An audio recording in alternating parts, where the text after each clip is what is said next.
सबसे पहले तो ये कि जिस वक्त पीपल्स पार्टी से ये बात हो कि एमक्यूएम ने बहुत तनकीद है, कल खालिद मकबूल सिद्दीकी साहब ने भी ये कहा कि मेयर कराची जो हैं वो बुरी तरह नाकाम हुए हैं, उस तरह से पीपल्स पार्टी ने काम नहीं किया या पूरा शहर डबो दिया।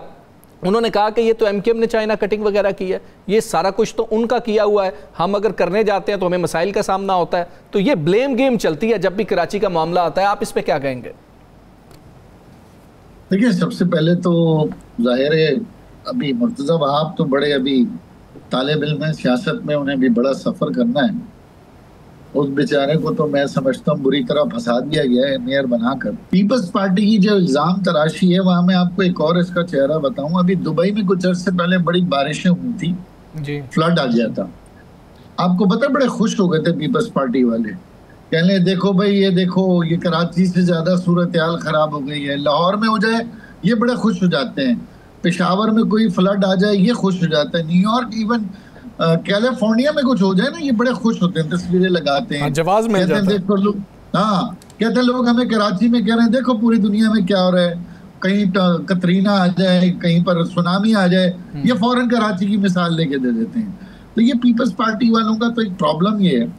दूसरी बात ये कि बिल्डिंग कंट्रोल में लियारी में बिल्डिंग चल रही है, जनाब वो एमक्यूएम के लोग मौजूद हैं, वो नाले नहीं साफ हो रहे, जनाब वो एमक्यूएम बीच में आ गई है, जनाब वो सेवरेज है तो वो 72 इंच की सेवरेज में जनाब वो एमक्यूएम ने रुई के कपड़े लगाए हुए हैं, गद्दे डाल दिए हैं।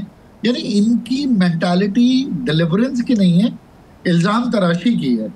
और जिस शहर के अंदर आप 18 साल से बिला शिरकत गैरे, अच्छा अब एक और जवाब आ रहा है, हमारा मेयर तो था ही नहीं। अच्छा भाई, आपका वज़ीर आला क्या बेबी डे केयर चला रहा था? आपका लोकल गवर्नमेंट का मिनिस्टर क्या यहाँ झुनझुने बजा रहा था? आपके पास चीफ सेक्रेटरी है, आईजी है, पुलिस है। फिर दूसरी बात, इस शहर में इंक्रोचमेंट सबसे ज्यादा पीपल्स पार्टी ने सरकारी सतह पे की है। वो कैसे? ये गोट आबाद बनाते हैं, गोड़ बनाते हैं, ये कच्ची आबादी बनाते हैं, उसकी लीज देते हैं, ये डीसी लीज देते हैं, ये केडीए है, ये केएमसी है, ये डीएमसी है, ये सारे इदारे जमीनें बांटते हैं कराची की, और आखिर में अदालत में मुकर जाते हैं। मुझे बड़ा अफसोस हुआ, वजीर आला सिंध का आज बयान देखा जी, वो सादी गार्डन और सादी टाउन दरिया के ऊपर बना हुआ है, सिंध हुकूमत ने तो उसकी लीज नहीं दी। यानी हजारों लोग आबाद हो गए। शर्म आनी चाहिए बात कहते हुए कि आपके सामने बैरिया भी बन गया, आपके सामने आइकॉन टावर भी बन गया, आपके सामने सादी टाउन सादी गार्डन बन गया, आपके सामने सब बन रहा है, गोड़ बन रहे हैं, और आप बाद में लोगों पे इल्जाम लगा दें। तो ये अच्छा भाई साहब, वो कहते हैं वज़ीर आला साहब कि हम तो बहुत मुतमिन अपने काम से, और वो कहते हैं कि कोई ऐसी चीज़ नहीं है जो हमारे पे आए, और ये सारा कुछ तो हम सब अच्छा है ठीक कर देते हैं, फौरी कर देते हैं। और अब तो पानी आपके सैलाब की सूरत हाल सिंध में दाखिल हो रही है और कई लाख लोगों को तो मुतासर कर चुकी है, और अभी सैलाब का असर रेला आना है। तो आप क्या समझते हैं कि इस दफ़ा कोई बचाव का अरेंज हो जाएगा? क्योंकि बहुत पहले आप सिंध गवर्नमेंट को बता दिया गया और आप लोगों की पार्टी तो पूरे सिंध में है। सर, मैं भी इंटीरियर का विजिट करके आया हूँ, और ये बात आपकी दुरुस्त है कि एनडीए ने जनवरी में बता दिया था सिंध हुकूमत को। अच्छा, सिंध हुकूमत के और बाकी और हुकूमतों को भी, सिर्फ सिंध नहीं, तमाम नशेबी इलाकों के लोग महफूज मकामात पे चले जाएं। अच्छा, इन्होंने कभी महफूज मकान बताए तो नहीं है कि वो किधर हैं। तमाम लोग अपने मवेशी और कीमती सामान लेके ऊंची जगह पे शिफ्ट हो जाएं। अब भाई ऊंची जगह है किधर, जरा बता दो यार, वहाँ कोई मेडिकल सेंटर है, वहाँ तो मवेशियों में रखने का है, खाने पीने की अशिया है, अजनास है, कोई स्कूल है। ये डिप्टी कमिश्नर और असिस्टेंट कमिश्नर 5-5 हज़ार गज के घरों में रहते हैं, वहीं पे शेल्टर हाउस बना दो यार, तुम्हारे अस्पताल तो इस काबिल है नहीं। फिर दूसरी बात, अहम तरीन बात ये, सबसे ज्यादा इंक्रोचमेंट सिंध के अंदर दरियाओं के राइट बैंक और लेफ्ट बैंक पे होती है, और ये एमपी एमएनए वडेरे बासर लोग लाखों एकड़ पर, मैं अपनी आंख से देख के आया हूँ, लाखों एकड़ पर वहाँ अराजी बोते हैं, गैर कानूनी फसलें उगाते हैं, वहाँ पे अपने किसानों को बसाते हैं। और जब उसमें सैलाब आ जाता है, वो जो वज़ीर आला साहब कह रहे थे कि दरिया अपनी जगह लेगा, तो जब पानी अपनी जगह राइट बैंक और लेफ्ट बैंक पे लेता है तो फिर ये अपने पुश्ते मजबूत करके अपनी फसलें बचाते हैं, और वो गरीब लोग जो मर जाते हैं फिर पूरी दुनिया में कहते हैं जनाब हमें इमदाद चाहिए, हमारे इतने लाखों लोग बेघर हो गए। 2008 में भी तो फ्लड आया था, ये राइट बैंक और लेफ्ट बैंक फिर क्यों दोबारा आबाद हो गया? आपने दुनिया से ये वादा किया था कि कि हाँ जनाब ये इंक्रोचमेंट नहीं होगी।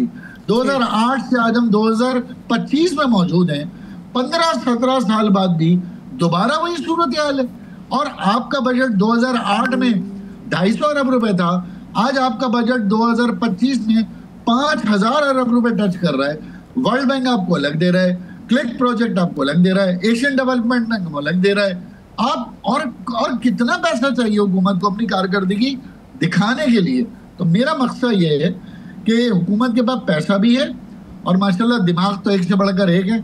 जबानें तो ऐसी चलती हैं कि आप कानों को हाथ लगाएं, बयान तो ऐसे आ जाते हैं, चाहे वो फेडरल गवर्नमेंट के खिलाफ हो, चाहे एमकेएम के खिलाफ हो, चाहे ये भी बता दें शहरा भट्टो जो है वो कहते हैं बिल्कुल बेहतरीन है, चल रही है। हाँ, वो बिल्कुल बेहतरीन चल रही है। तो ये बिल्कुल रेत में मुंह दे के शुतरमुर्गों वाली जिंदगी गुजार रहे हैं।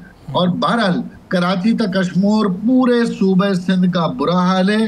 हर शहरी या आम खान साहब वो ये कह रहे हैं कि शाहराह भुट्टो के 3 फेज हैं, 2 फेज तो बिल्कुल ठीक है, लेकिन तीसरा फेज जिसमें काम जारी है उस पे उसकी तस्वीरें लेके दे रहे हैं। वो ये मुर्तजा वहाब साहब ने कहा है अगर तीसरा फेज पे काम जारी है तो ट्रैफिक के लिए क्यों खोल दिया भाई? लोगों से आप लाखों रुपए का टोल टैक्स क्यों ले रहे हैं? आपको नहीं पता लोगों की जानों को खतरा है वो आखिरी फेज के अंदर? आपने पैसे बनाना शुरू कर दिए और जब मुसीबत आ गई, आपका फेलियर होगा, तो आपने कहा तीसरा फेज तो अभी जेर इल्तिवा है, तो भाई खोल क्यों दिया उसको?